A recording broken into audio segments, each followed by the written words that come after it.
The Adept tradition as we know it today came from the past and probably from the ancient Indo-Aryan civilizations of Asia. The earliest accounts that we have bearing upon the subject have certainly originated in India. And the Indian situation is somewhat different from anything in the West, so we have to orient a little to it. The Vedas and the great Puranas of India discuss the mystery of days gone by when the gods walked with men. We find the same myths and legends arising in other parts of the world. But in India we have a situation that has not been repeated anywhere else of a natural indigenous structure. The Adept tradition in India unfolds through a series of mystics, esotericists, yogins, Vedantins, many other schools of thought, represented in the world by gurus or teachers.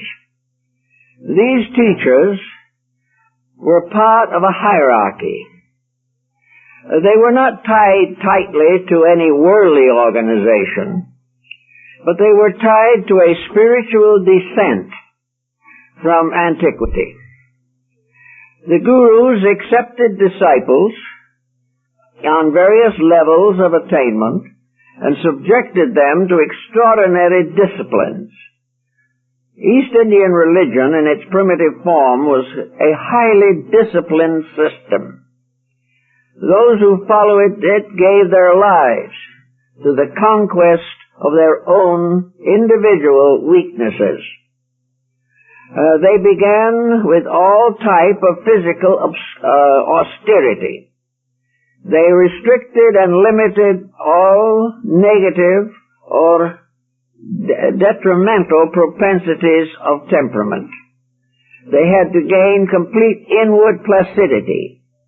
They had to have an overwhelming faith and a strength and courage which would enable them to overcome any delinquencies of moral or ethical character which they might have brought with them into this world.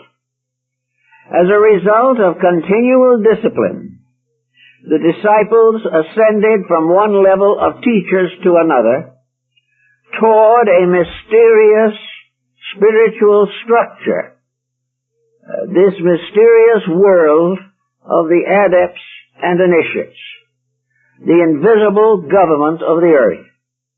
These people believed firmly that there was an administrative body composed of highly perfected human beings and in some instances teachers from other life waves who contributed to the protection and advancement of mankind. It was first appropriate and proper to recognize such an institution, invisible to the average person, unknown to a great many, but necessary to the construction and unfoldment of humanity. These teachers, invisible, these rishis, these arhats, were actually elder brothers. They contributed to the protection of the young souls growing up in nature. They were very much like the ancestors in a family, the elders. And as such they were known in a great many nations and among many tribes and peoples. But the disciple had as his final goal that he might become worthy to be an instrument in the fulfillment of the divine plan. This divine plan originated by deity, administered by hierarchy, and finally disseminated throughout the world through spiritualized teachers. This was the mysterious structure upon which the future and destiny of the whole plan of things depended. Now, when we realize that in Asia we had this tremendous dedication, we can begin to understand why it is difficult to transfer that dedication from the highlands of the Himalayas to the condominiums of America. There is a tremendous interval here between the spiritual way of life and the highly economic, industrial type of existence with which we are generally familiar. Almost all the sacred books of the world, regardless of their nationality or their dating, include the factor of an invisible government, the overwhelming hierarchy principle. Theology has generally overlooked this in the West, but on the other hand, it is indispensable to an understanding of nature and life, and a great many philosophers have given a great deal of thought to it. In the first place, if we wish to assume the presence of deity and the Godhead, a Trinity or a triunity in unity, and also realize or believe that this power controls, directs, and judges the existence of all living things, it becomes inevitable that there must be something in the interval between deity and humanity. It is inconceivable that deity can administer the whole universal procedure, either by itself or by means of a small group of divine beings. It is much easier to believe that this administrative structure, highly conditioned, highly developed, represents a complete technical structure of overgovernment, of divine administration. It is as though you said of a large corporation that a corporation like Standard Oil or General Foods consists of a president, a board of directors, and office boys. There has to be something between. There has to be managers, department heads. There had to be specialists in many different fields to administer a great corporation. And the universe is the greatest of all corporations. For its very structure is the basis of all integration, all organization, and all distribution of authority in nature. So it did not seem unreasonable to the Oriental mind that there had to be this invisible hierarchy, that there had to be a tremendous invisible machinery administering the visible phenomena of life, that this machinery had to take care of everything, from the motion of the cosmos to the sparrow's fall. There had to be a tremendous something greater than anything we can even imagine as we look out into space and see a magnificent distribution of light in the sky, stars, galaxies, nebula, all kinds of structure out there. We have to realize that something is running this. Something is ruling it. Something is administering it. And the sages of High Asia were convinced that the visible world as we see it is merely an appendage to a great invisible process that we do not see, but which we can learn to appreciate or understand. The first step, therefore, in the training of the chelas or disciples, the first step was to become aware of the importance of a great process behind the obvious, that there was something more to know than we can find in school books, that there were reasons for things that transcend the common economic impulses with which we are familiar today.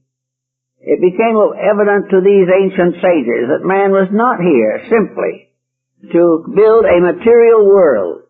He was not here to advance personal fortune or dignity or estate. He was not here to conquer. There was something much more important in life. Finally, he was here to be a servant of the tremendous plan which sustained him and of which he was a part. It didn't seem at all unreasonable, therefore, to these elders that the disciples should become aware of the need for this procedure. that having discovered that there was a purpose in life greater than the ordinary human purpose, that the disciple should prepare himself for this purpose, that he should dedicate himself to whatever improvement would make him valuable to the advancement of the grand purpose or the eternal principle of progress.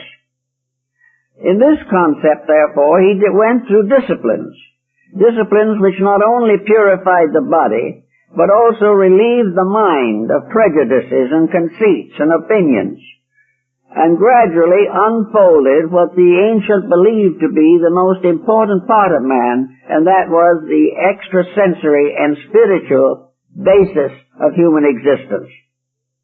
Ultimately, then, the idea was that each faithful disciple would in turn be promoted into a more important capacity, not to gratify his personal ambitions, but to give opportunity to the improvements which he had attained within himself. It was not that these improvements should make him proud or more worldly, or that he should use them to advance his personal fortunes. It was that these improvements made him more useful in the great purpose for which all life is basically intended.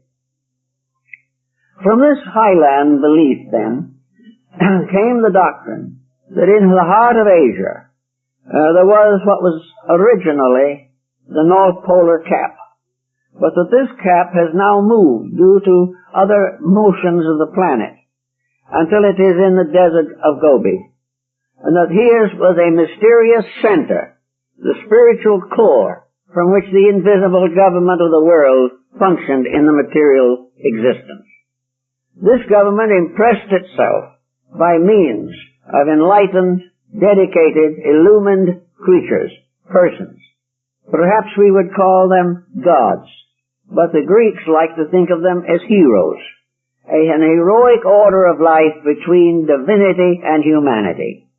And in the Odyssey of Homer, and the Iliad, and the Aeneid of Virgil, we find references to these heroes, those who had transcended mortal limitation, and at death were lifted up to become planets and constellations. These were symbolic terms to indicate the advancement of those who had appropriate dedications and lived to achieve victory over the worldliness and ignorance in themselves. If we consider, therefore, this Oriental point of view, we can see how it drifted into Buddhism from its ancient Hindu foundation. In Buddhism, we have the entire concept of the arhats and of the great teachers brought forth in a very simple and direct way, in which the universal laws were administered by dedicated human beings who had become worthy to receive instruction. The Lotus Sutra of Buddha, the great apocalyptic sutra, describes this procedure in which the divine beings from 10 galaxies assemble to hear the revelation of the lotus of the perfect law. The whole of Buddhism is a visible shadow cast by an invisible structure of integrities, insights, and dedications. It was made up not only of the higher orders of life, the hierarchies, descending into material existence, but mortals ascending gradually out of materiality and towards a divine state, so that in a middle ground the divine and the human met in a solid dedication to principles and truth. We have the same teachings in Taoism in China. We have it in the dervish philosophies and mysticisms of Islam. We have the prophets and the sacred teachers of the Old Testament, and we have the mystics and esotericists that arose in Christianity. All of these systems essentially had a dedication, a reason why human beings should be better than they might normally be. The idea of self-improvement in the esoteric tradition is very different from our concept of self-improvement in the mortal world.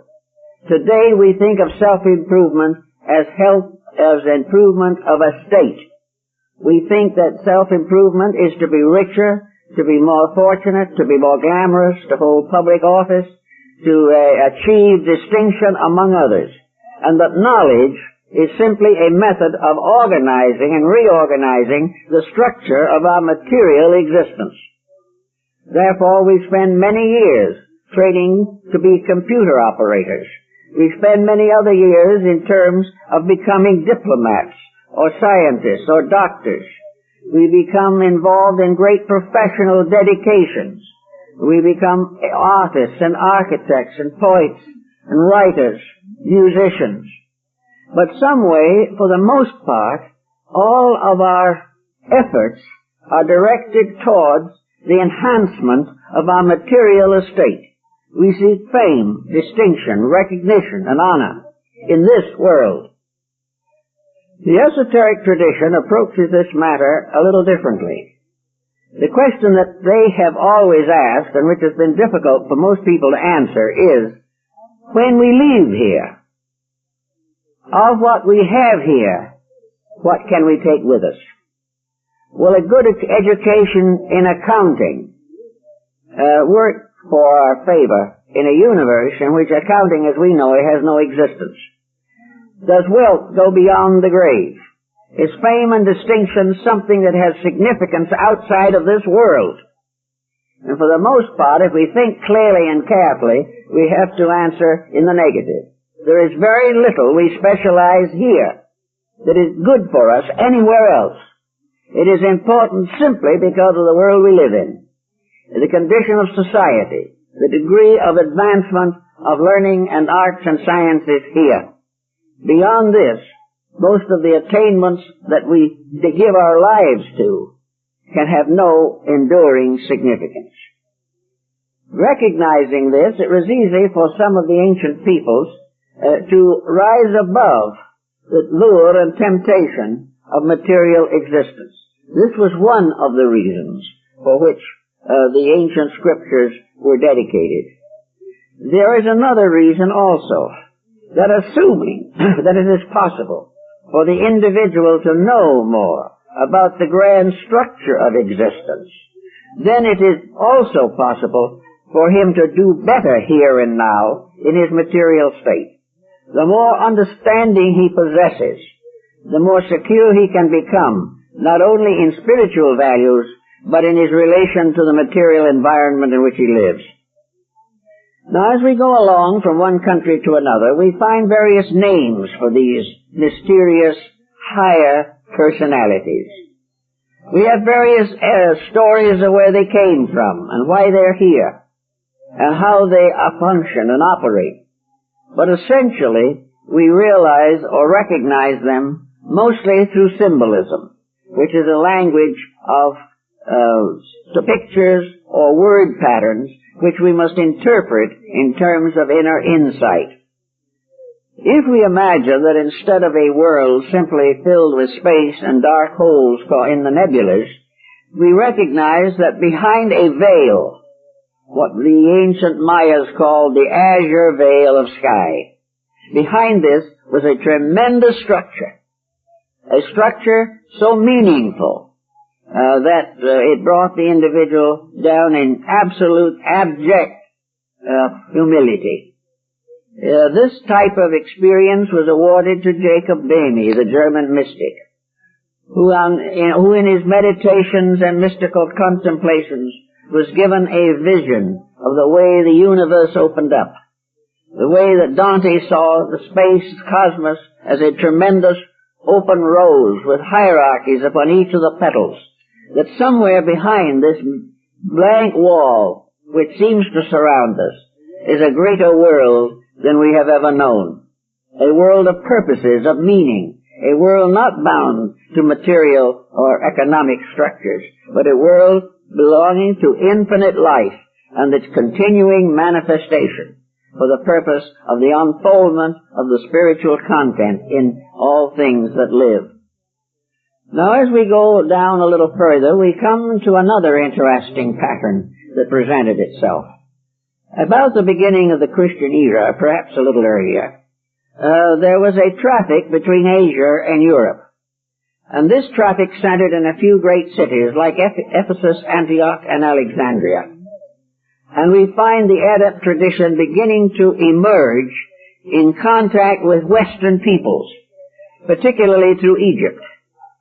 In this particular area, the Neoplatonists, the Gnostics, and several other groups of mystics began to teach more openly in the West the belief in this grand plan of things.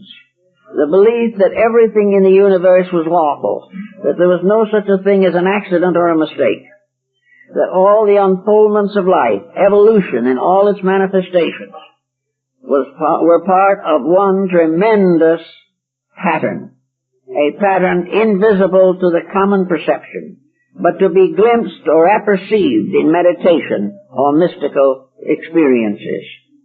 Out of this also came another elaborate Egyptianized form, and that was ritual. Here, dramatic presentations were given to aspirants and disciples and students that they might behold symbolically the great order of the world, that they might also experience within themselves symbolically their own place in this plan, and how it assisted them in the dedication of life to significant purpose. This is perhaps the key to the whole thing, the dedication of life to significant purpose. From the Alexandrian time, we have the rise of things like the Hermetic philosophies. A mysterious adept, Hermes Mercurius Trismegistus, a strange phantom-like figure, was perhaps the first important Western concept of the adept. A mysterious power, the mind of God made flesh, the wisdom of the eternal, brought into a communicatable form in the great teacher. Hermes was considered to be the author of all the books that were ever written in the world. No one ever saw him. No one ever found out who he really was. No authentic history of him is known. Yet we are forced to assume that a tremendous motion in society does not arise from nothing. It has to have a core. It has to have a motivating principle. And this motivating principle, as Hermes, was invisible, but the source of a tremendous visible transformation in the life of humanity. So we find gradually the rise of systems in the West, the Kabbalists, under Rabbi Akiva's influence, and Rabbi Simeon ben Yochai gave us the Zohar, the Book of the Splendors, the story of the great face and the lesser face, the story of the eternal throne forever, surrounded by hierarchy, by tremendous emanations of beings, who were purposed to the life and improvement of mankind. We have the same tradition in Central America, among the American Indian groups, and in North America. But we have the mysterious lodge in the sky, the mysterious abode of the wise. And in this mysterious lodge, where they sat in council forever, these wise ones, the olds and the trues, administered the fortunes of mankind.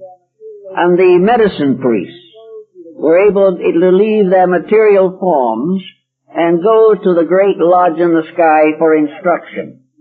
And sometimes the priest took with him a disciple, whom he taught also to depart from the material form and attend the great council of the sachems in the lodge in heaven. These are Indian beliefs of tribes widely separated, with no language in common, scattered over a great continent, and the three parts of that continent, North, Central, and South America, all with the same intuitive understanding of what is occurring. This intuitive understanding probably arose from the medicine priests, those who from birth were dedicated to the service of truth, who could have no assignment in life except to serve the need of the tribe. All these experiences brought many legends and myths and stories into existence. The mythologies of nearly all races and nations involve this mysterious circumstance. So now we will bring it down to our purpose to the beginning of the 17th century in Europe, where for the most part our present thoughts on the matter are centered. Around the year 1614, a mysterious proclamation appeared in Europe called the Fame and Confession of the Fraternity of the Rosy Cross. It was signed presumably by the members of an esoteric order, an order that was not to be found anywhere in the mortal world, an order which never received candidates, but selected for itself those whom it regarded as worthy. This particular documentation, followed by the chemical marriage of Christian Rosicrucianism, caused a tremendous furor, for it was really nothing more or less than to introduce into Europe the concept of the over-government of the adepts. It met, as might be expected, tremendous resistance. It also met a great deal of hope and anxiety for its success in the hearts and minds of those who were seeking greater enlightenment. So for nearly 20 years, this particular group remained a phantom structure in the philosophy, science, and political life of Europe. During this time, many tracts were written, several hundred little publications were made, in which persons who felt that they were worthy to be contacted tried to make some contact with the Brothers of the Rosy Cross. Not knowing where to write, who to turn to, they published little tracts, hoping that they would come into the hands of the proper persons. This went on for years, but so far as is known, no one ever received an answer. No one ever had any direct contact in the sense of being allowed to enter in or share in this mystery. In Europe, probably the most important of the mysterious adepts was called Elias the Artist. He was the great patron saint of the alchemists, and alchemy became perhaps the front door to open the gate to the shut palace of the king, as reported in some of the ancient rites. The alchemists were the ones who sought to establish a legitimate contact through self-discipline. The alchemists were following the Yoga and Vedanta and Buddhist principles of Asia, namely that the only way to contact the hierarchy was through self-improvement.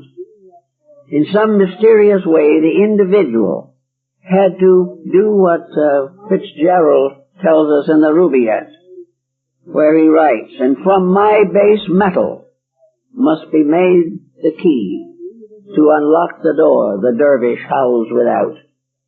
Somehow the individual himself had to become the thing before he could discover it. So almost all alchemy, as Basil Valentine, Raymond Lully, and most of the great masters of the art admitted, alchemy was not a transmutation of base metals, but a transmutation of man, a complete reorganization of his own nature, the gradual release of the spiritual powers of the inner life, and the power to control, this way, the functions of the outer body. So the moral structure of alchemy became its most fascinating aspect. But still, we have only legends. These legends, however, like the ones of the East, have persisted, have gone on, and have continued to intrigue us for centuries past, and will probably do so for centuries to come. Among those who achieved various degrees of enlightenment in these matters, the Church boasted Albertus Magnus, the mysterious priest-chemist who achieved the transmutation. Then there was Paracelsus von Hohenheim, the mysterious chemist-mystic, who gave to the world a tremendous amount of medical skill, knowledge, and has been regarded as the father of pharmacopoeia, or the preparation of medicines. Then there were others equally mysterious, Ripley, the old abbot, whose scroll described the whole growth of the human soul. And little by little, these mysterious persons contributed something to knowledge in a way that is a little difficult for us to even appreciate. And yet all of them, although writing at this time, said in their writings as apologists that they were not members of this mysterious society. Michael Meyer published an edition of the Laws of the Rosy Cross, but denied that he was a member. One after another, these people tried to reach the order, and it gradually all faded out. Not because it didn't exist, or the people didn't have faith in it. It had already taken over in Islam. It was a powerful part of the life of Persia. Everywhere it went, it dominated. But it was always mysterious. The dervishes had their adepts, but the dervish had to wait. He could not hunt out and find these teachers for himself. So gradually things drifted along until around 1660, when it is presumed that another voice was heard out of this mystery of the Adept tradition. This voice was John Hayden, a young man who was peculiarly adapted to be a transmitter of knowledge. He is this, actually, who more or less directly involved Bacon in the story, and probably was empowered to do so. But Hayden described the Brothers of the Rosy Cross as a mysterious fraternity inhabiting the suburbs of heaven and servants of the Generalissimo of the world. This is a very nice definition, and it was the definition that has influenced nearly every bit of thinking since. The problem was very obvious, and it sums down to what we have now come to believe to be the contemporary focus, namely that there is a mysterious integrity behind life. There are forces working for the improvement of mankind. Every great teacher of the world has admitted this. Most of them have declared that they were commissioned to bring their message, commissioned by this mysterious group that did not appear, but labored for the good of mankind. So we come to the present focus where the world, confused, disturbed, and in great tragedy of personal and collective existence, is beginning to go back again to the old idea. Is there a power beyond our own, by means of which all things move together according to law? If there is a tremendous invisible government of the earth, if the way that life is to go and the future of humanity and all other species is already established in an archetype, where are these mysterious powers? How can we contact them? How can we know more about them? And if we cannot know these things, how can we at least have a constructive faith in the power of these organizations or this mysterious government to regulate the destiny of empires? I think the Bible and most other books do give us a key. We are, I think, unable to study scriptures without coming to the conclusion that there is something beyond our ordinary human problems and efforts working to control and direct the destiny of mankind. That there is a spiritual purpose, a spiritual integrity, seems to be an inevitable necessity. It doesn't mean that we have to believe something fantastic. Rather, it seems as though if we did not believe this, we would fall into fantasy. That there has to be a plan. That this plan has to have resulted from a planner. And this planner, in turn, must unfold the plan through a proper organization of processes and beings capable of administering the divine purpose. So now we come down to the problem as it is with us today, that a gradually increasing belief is coming back to us out of the past, that there is a destiny that shapes our ends, rough hew them though we may, that we are not floating on the surface of something that has no substance, that birth is not a beginning nor death an end, that we are not simply shipwrecked on a barren planet in space, where we must continue until we destroy the planet with our own ingenuity. These kind of thoughts are desperately detrimental. We can't live with them. We cannot live unless somewhere in our nature we believe that life is significant. And we look around us and find very little evidence on the material plane of a significant life. We have to go behind the azure veil. We have to try to imagine, at least, the tremendous machinery by which visible things are maintained. We have to realize that the universal construction, like the human body, the macrocosm, which is the same as the microcosm, according to Hermes, that these two structures are symbolic of each other, that both are involved in the mystery of creation. If we want to find the hierarchy in the material world, the most simple possible way of approaching this is to look around us. In London, Christopher Wren built the great Cathedral of St. Paul. They put a tablet on the wall saying to, if you want to know, Wren, look around you. In other words, the building itself. If we wish to know the builder, look around us, at the world as it is, not just political and structural, but that world which man does not control, the mysterious world of life and life processes, the mysterious relationships of living things. More and more we are becoming ecology conscious. More and more we are studying the various forms of life that inhabit the planet. And we are becoming consistently more concerned with man's relationship to the rest. And we are deciding gradually that man must give more attention to his relationship with the divine life plan than with merely the advancements of his material fortunes. So with this thought in mind, we have the problem of the Adept Tradition coming back into focus.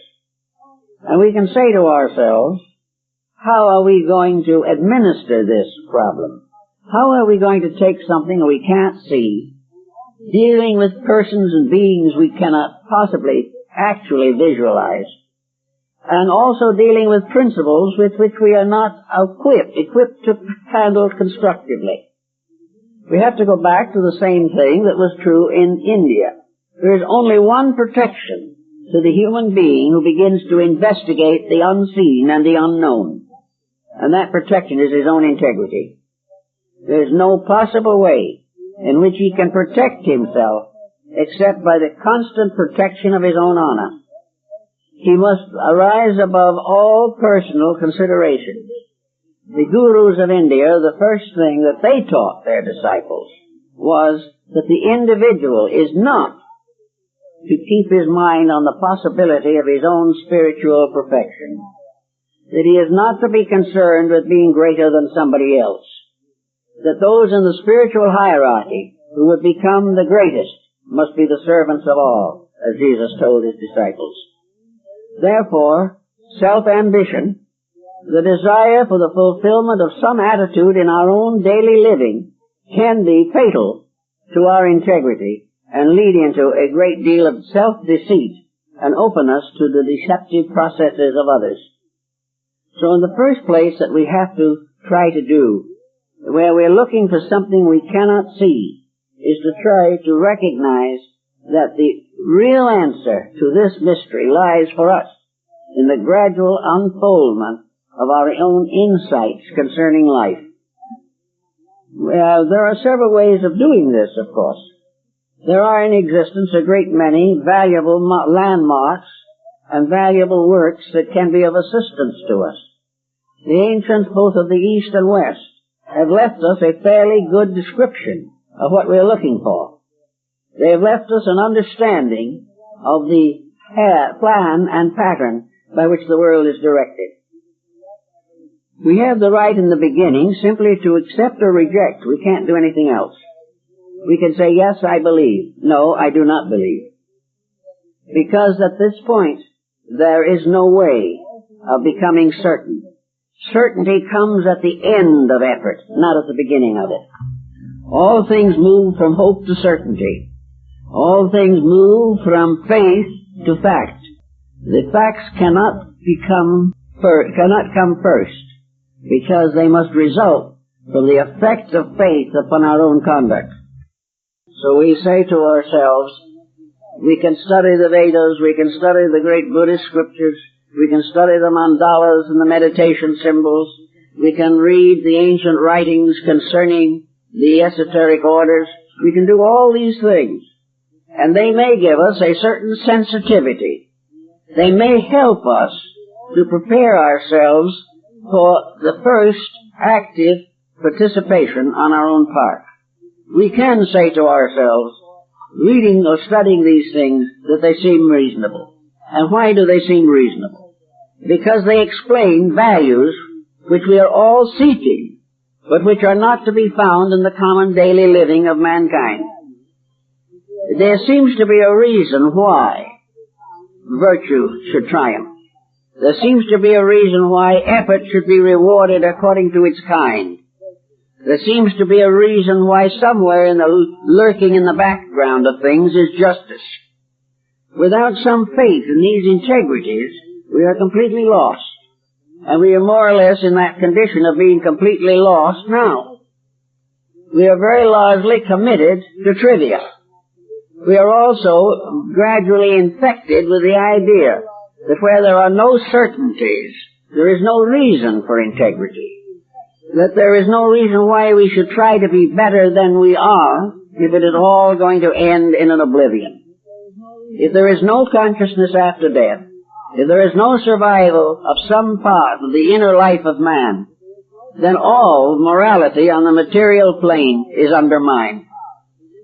Some will answer that it's possible to be ethical without being a believer in a divine plan. This is potentially true. An individual can be honest because he believes in honesty. But the price of honesty on that basis of belief is very high. The individual who believes that he must try to be honest, but has no concept of an honest universe, is at a disadvantage. He will be constantly struck by the pressures of external circumstances. He will be tempted and tempted again, almost beyond his human strength to resist. He will have no strength from within himself to support what might be his ethical conviction. It is far better, therefore, to realize that ethics is a solid fact, supported by the whole universe, and that the laws of ethics cannot be violated without disaster to all concerned. It is somewhere in this problem of cause and effect, of reward and punishment, of growth through effort and disintegration through neglect of effort. These are the factors that somehow must gradually come into focus. We have to believe in a life bigger than this, or we cannot live well here. We have to believe in a power greater than our own, or our own small strength will fail. Now, it doesn't seem to be very necessary to have a tremendous imagination in order to believe in values. Every day in our material way of life, we are accepting without question and without proof attitudes which we allow to take over our lives for no good reason. We are constantly believing that which is not true, simply because it is popular, because everybody thinks that way, or because it seems more profitable. But if we gain a certain satisfaction from believing that which is not true, how much greater satisfaction awaits the individual who believes that which is true. And wherever there is truth, there is improvement. Wherever there is truth, there is progress. And all truth and progress lead to peace and the integration of the human personality. Now then, coming to our present world affairs, we have a great many people today who are looking for spiritual strength. They are looking for help in their problems and in their concerns. And many of them are beginning to think in terms of hierarchy, in thinking in terms of the strengthening power of a more constructive belief. Now, when this comes along, we always also have the doubting Thomas. We have the individual who will believe that he can put his finger in the wound. But in this particular case, we are again at a disadvantage. The average person is not in a position to weigh estimate and validate various beliefs and doctrines that are gradually gaining circulation. The individual does not know how to determine what constitutes the true expression of hierarchy, and that which in one way or another is itself a fantasy. We do not know, or do not have the skill, for the most part, of determining the qualities of the values which are communicated to us in the terms of an esoteric tradition. We are not able to tell for certain what is the source of a certain idea or a certain doctrine, or the validity of a certain organization, or the integrity of a basic conviction about life that may arise in our environment. How can we evaluate these things?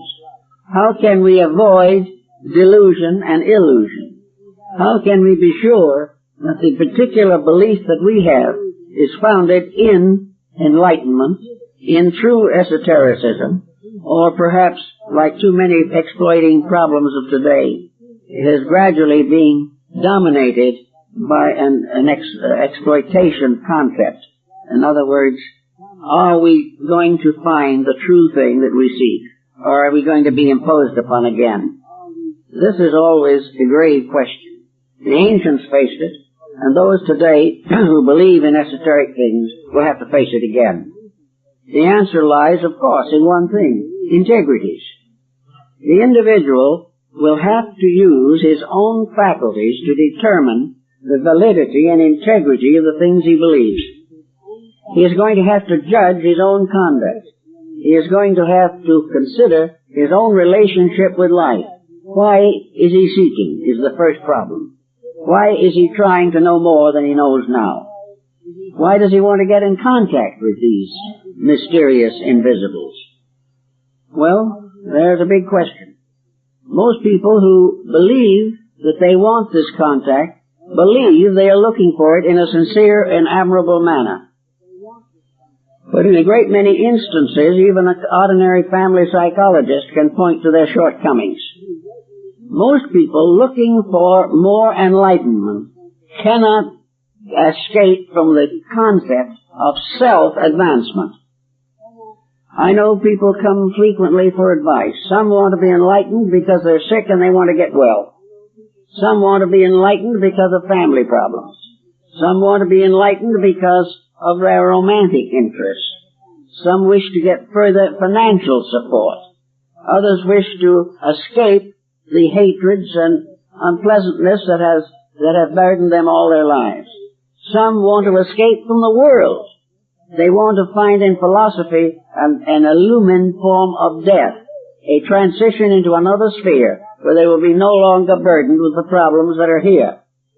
Many different motives are found, and most of the time, the people you discuss these matters with have to restate their own motives before a discussion is over. They start in by saying that they want this, or they want that, or they believe this, and then after a little discussion they begin to amend their own previous statements, because it gradually dawns upon them that their statement of motive is not right. The search for truth depends almost completely upon the problem of motive. The motive is the all-important thing. And motive to most people, like most theological problems, is consolation. They want to rest in peace in a world in confusion.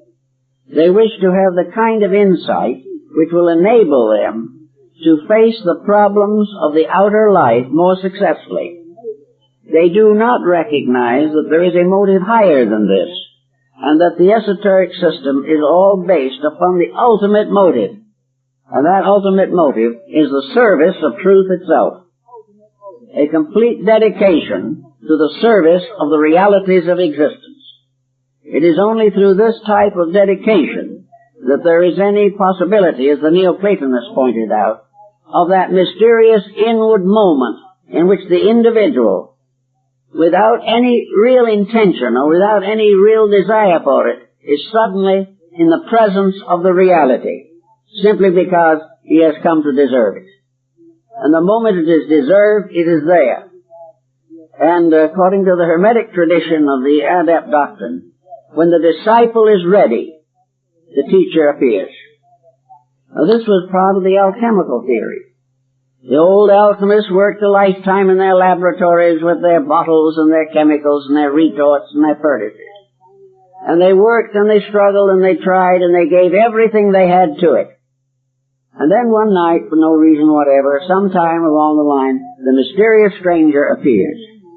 He was supposed, of course, always to be a projection or a manifestation of the supreme artist of all, Elias Artista.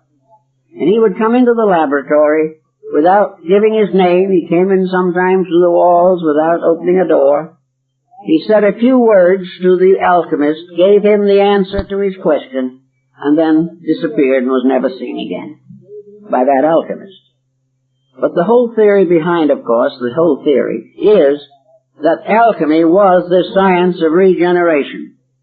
If the disciple is dedicated to self-discipline, the correction of personal weaknesses, the gradual improvement of his own life, and never for a moment compromises this improvement, he may in due time have that moment's visit from Elias Artista, the one who will give him the answer. Now in the actual life of the human being, we have to realize, as was true of St. Francis of Assisi, Raymond Lully, many others, that the human being is not perfect, is not going to easily become perfect. Furthermore, that the experiences of imperfection are very important.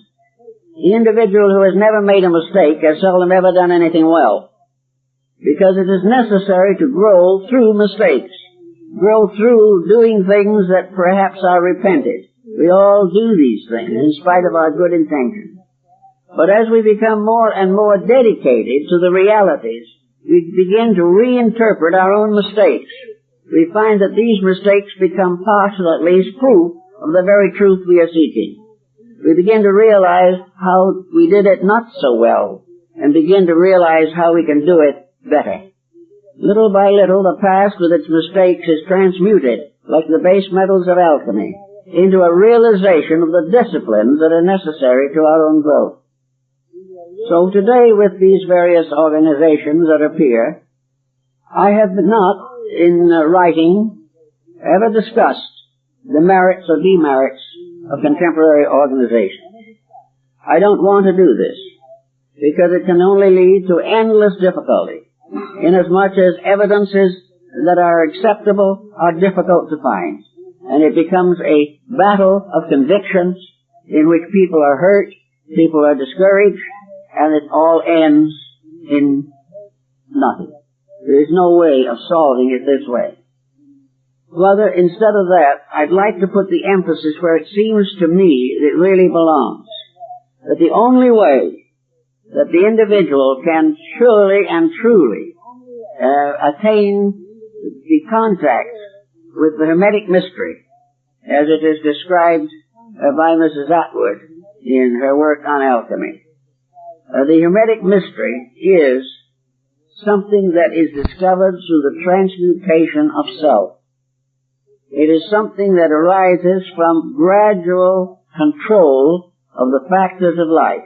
No one is going to contact these esoteric systems by desperation. They are not going to get there by a verbal dedication. They are not going to get there by a contribution, no matter how generous it is. They cannot.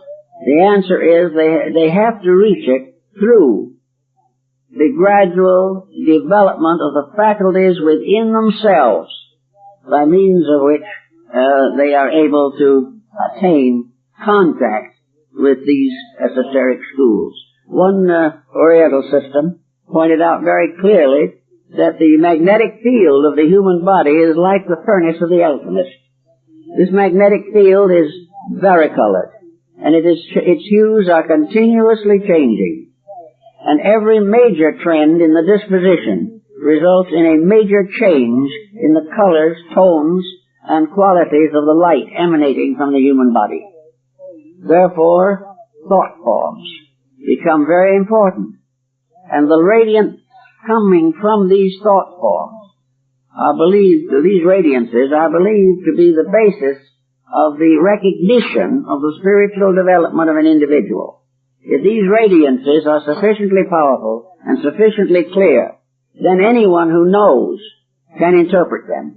And if there is a light by which the individual can be seen by some esoteric institution, it is through these radiances changing within his own constitution. These things cannot be faked.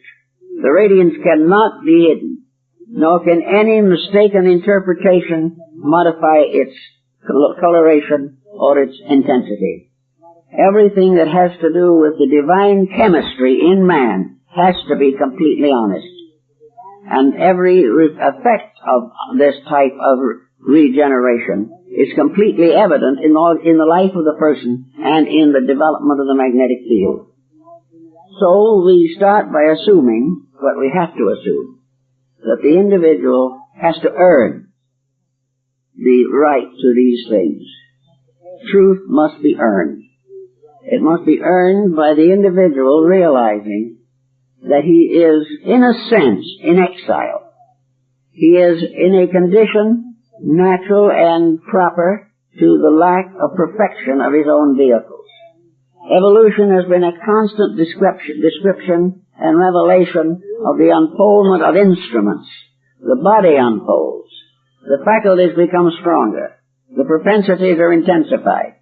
Evolution produces higher and higher species, like the chambered story of the Nautilus, in which the Nautilus is always building more beautiful mansions for its soul. But the individual must also build these mansions for his soul. There must be this constant improvement of the inner life, and the effort to conceal the weakness of the internal by strengthening the external is a dismal failure. I would suggest then that those who are really sincere look very carefully at what they become involved in order that they may not make a mistake which they will regret. On the other hand, if they do make a mistake, they should not be in despair, because the mistake is not primarily the fact that they have been deceived. The real fact is the mistake is because they have deceived themselves. The individual cannot be deceived if his own integrities cannot be tempted, or he cannot be lured away from the facts of life into some false doctrine which cannot produce the goals which he seeks. No doctrine can grow for another person. No individual can grow because of another person helping him to grow. The other person may give him certain instruction, may inspire him, but every action of life that is a growth must be motivated by the person who is seeking to grow. His friends, his teachers, all those around him can help, but no one can grow for someone else any more than one person can digest food for another. It is absolutely necessary that growth be the result of personal improvement. Now, in Christendom, we also have another interesting parallel to the Adept tradition, and that is the story of the saints. The Western world has gradually substituted the saint concept for the ancient Arhats and Rishis of the East. The saints become again intercessors between man and divinity. These saints are miniature saviors. They possess something of the power of the sacrifice they have made for the good of the world. And from this sacrifice, a certain sanctity has been bestowed upon themselves. The saint, therefore, is in a sense another example of the esoteric tradition, the hierarchy. The saints become an order of intermediaries between deity and mankind. If this has any foundation in validity, and it is held as sacred by hundreds of millions of people, it is because of this very fact that the individual who loses his life or gives his life for a principle greater than himself shall have life everlasting. The saint is most commonly canonized because of martyrdom. And this martyrdom is the giving of all of self, unselfishly, to the glory of God and the service of each other. This constitutes then what to the ancient esoteric orders would be the qualification necessary for participation in the esoteric circle of illumines. The saint becomes the symbol of the person who has achieved the complete renunciation of himself in the service of others. That he becomes capable, therefore, of interceding and becomes an intercessor, as all the world teachers have been, by means of which the eternal power of things is refreshed and restored in confidence by the proof that among its creatures there are those who are moving definitely and dedicatedly toward union with itself. Therefore, those who become dedicated have certain virtues, certain powers, and certain authorities vested in them. And this concept leads, of course, to the concept, finally, that these together become the interpreters of the law. They are interpreters not on our level, but on the level of absolute unselfishness, absolute impersonality, absolute obedience. These things are a little hard for Western man to accept. We have gradually become more and more convinced of our own importance. We have more or less felt that some way we were going to change the world. But the more effort we put in that direction, the more we endanger the world. Because that which attempts to solve problems by force, by strength, by wealth, by authority, all of these conditions are ultimately failures. There were times in the early history of mankind when there were shepherd kings guarding the destiny of mortals, where, according to Homer and others of the ancient world, the gods walked with men. They descended as teachers and guardians and guides, and they spoke through the prophets of old, as we find in the Old Testament. But gradually something else happened. As the individual grows up, he is no longer dependent upon elders entirely. He cannot be trained by being forced to perform certain virtuous actions. He cannot be made honest by being whipped if he is dishonest. He cannot become virtuous because he is punished as a criminal. The individual must make these changes of himself, in himself, and by himself. He must gradually build up these values which he knows to be right. Gradually, therefore, the shepherd kings vanished from the world, and the individual became a self-reliant individual, possessing what St. Thomas Aquinas called a limited determinism, the right to choose to do right. And this choice to do right, voluntarily met, the individual actually choosing to supply his inner life with greater integrities, has made an important personal step. It is very much more important to make one small step in one's own way than to be pushed into something that appears to be much greater. So that in the gradual evolution of the great mystery school, which is the world, the individual has had to make decisions, and these decisions are the basis of his spiritual development and the maturity of his soul. He must choose these things in the presence of temptation. He must recognize that when it appears most likely that he might succeed materially, it is also possible that he might fail in the great purposes of life. Consequently, there must be always this continuous stress upon personal integrities, personal dedications, and personal purifications. We honor most the great teachers of our race. We honor those who have sacrificed life and time and have also brought us the deepest and most wonderful revelations that the world has ever received. We respect these people. We honor them. We build temples, churches, synagogues, and mosques in their honor. We create priesthoods to serve them. We support their material needs with generous contributions.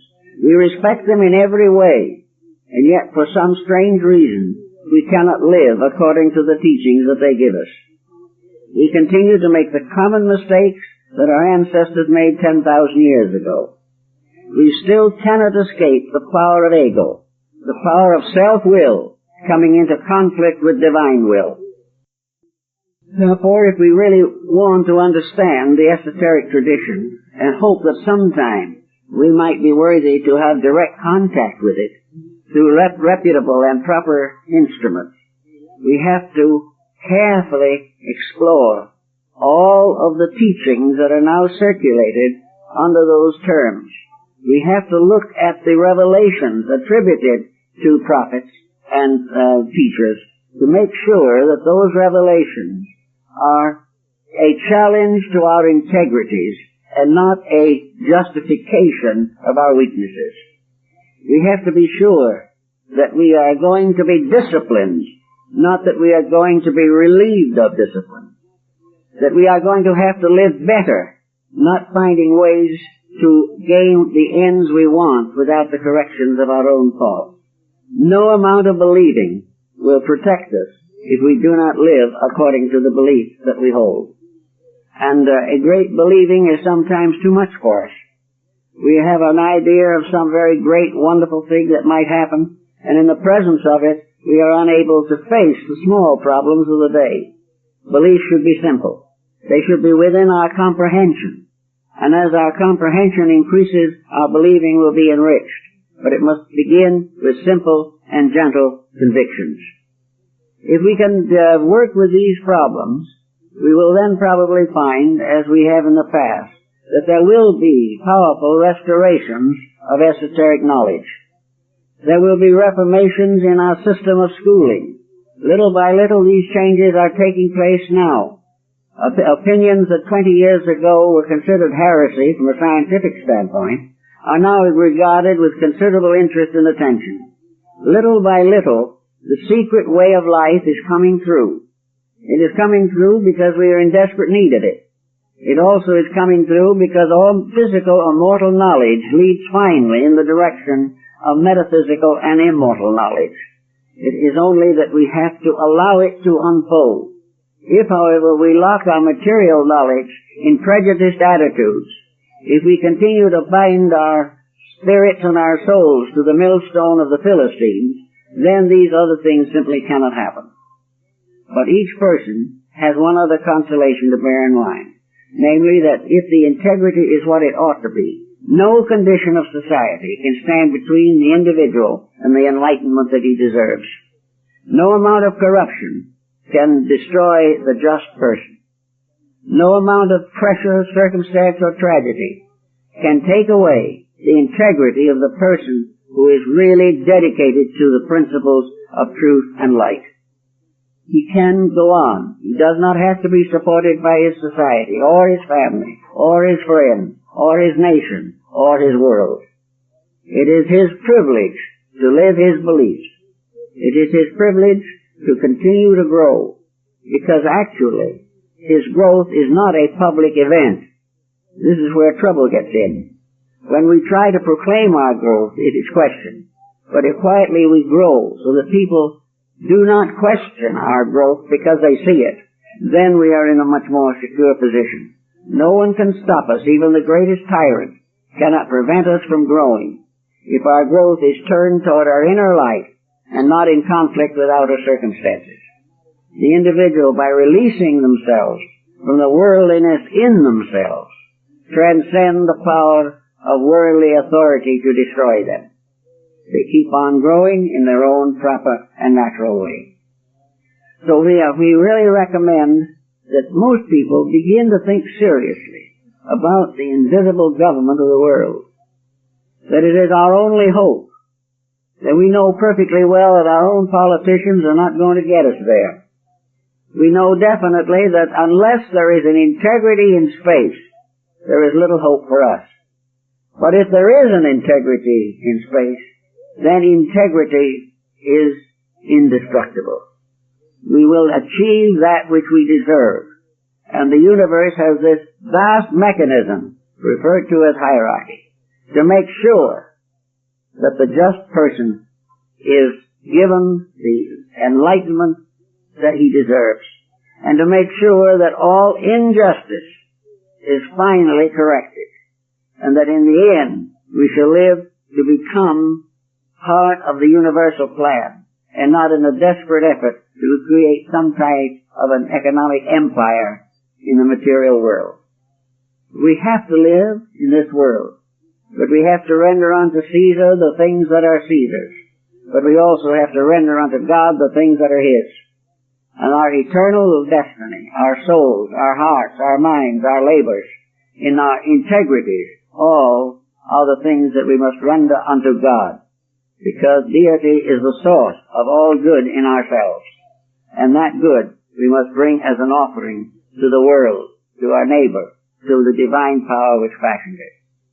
So in this type of thinking, we can perhaps gain some, support from the realization that out there somewhere is a plan that will not fail, and that it has been served for countless ages by dedicated beings of this world or of some other, who have transcended all human limitations and have outgrown all human ambitions and desires, and live only that the will of heaven be done. And they become the instruments of that will. And as we become, even in a small way, little instruments in that will and of that will, we too begin to share in its eternity. And in our own lives, we have a growth that will give us peace of soul, even under the pressure of present world conditions.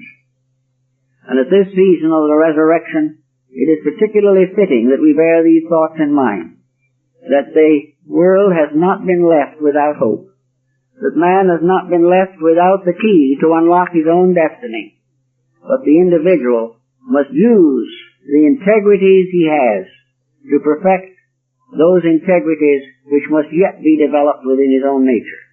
When he is capable of doing this, he will fulfill the law and will live for the glory of God and the well-being of all creatures that exist. This is a proper thought, it seems to me, for this particular season of the year. Well, folks, that's that for this morning. And I'd like to make an announcement or two. At this season of the year, I really always announce something that my wife is working on. And the program for the development of the Bruton Vault, the opening of Bruton Vault, Williamsburg, this program is gaining considerable momentum, and more people are becoming concerned with it. And we hope that if you do not have a copy of her little book, Foundations on Earth, that you will secure a copy, because there is really quite a lot of activity after many years, probably because the time has come when the average person is more and more concerned with the protection of the entire world and less concerned with the success of his own small enterprises. On the same basis, she has another publication which I think you would enjoy, and that is World and Family Enlightenment. We were out last evening to see a very lovely family that has a new 6-month-old baby daughter.